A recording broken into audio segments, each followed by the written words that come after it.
An art exhibit of contemporary works by military veterans is on display at the Lubeznik Center of the Arts in Michigan City. It's the topic of John Kane's Eye on the Arts segment this week, as he discusses the art of war.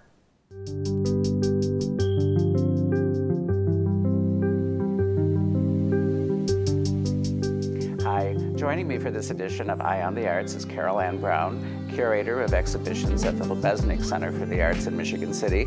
And Carol Ann, very nice to have you here today. So, you've been working at the Lubeznik Center for how long now?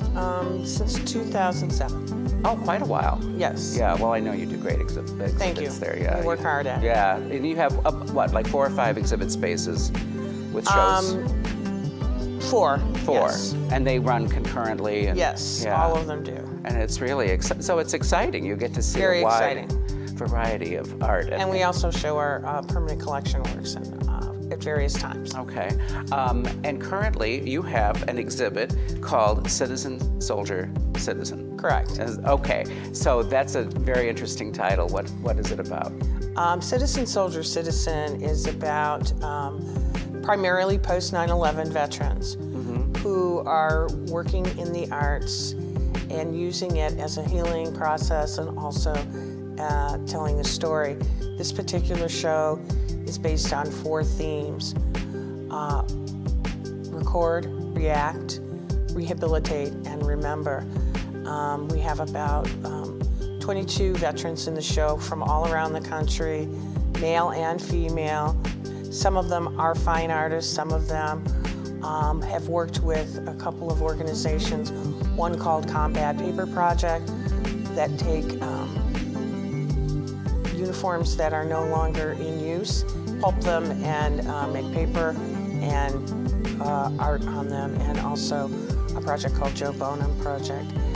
We had a guest curator come in that I worked with, Tara Lee Tappert from Washington, D.C., who's an archivist and also an expert in military arts and healing. So it's a very powerful show that tells a story about veterans and how they reintegrate into society. And they served in Iraq and in Afghanistan? Yeah, primarily post 9/11, and so they've all seen combat.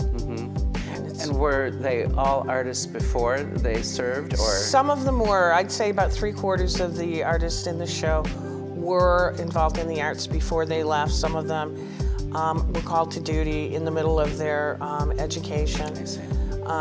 You know, one thing we have to remember, 1% of Americans volunteer for our military. So that means that a lot of these folks had multiple deployments, and so they have some pretty powerful stories to tell. Well, the show runs through February. February 9th. So thank you for being here to tell us about it. It sounds like something not to be missed. Thank you. Right. Thank you. And thank you for watching. We'll be back again next week with another edition of Eye on the Arts.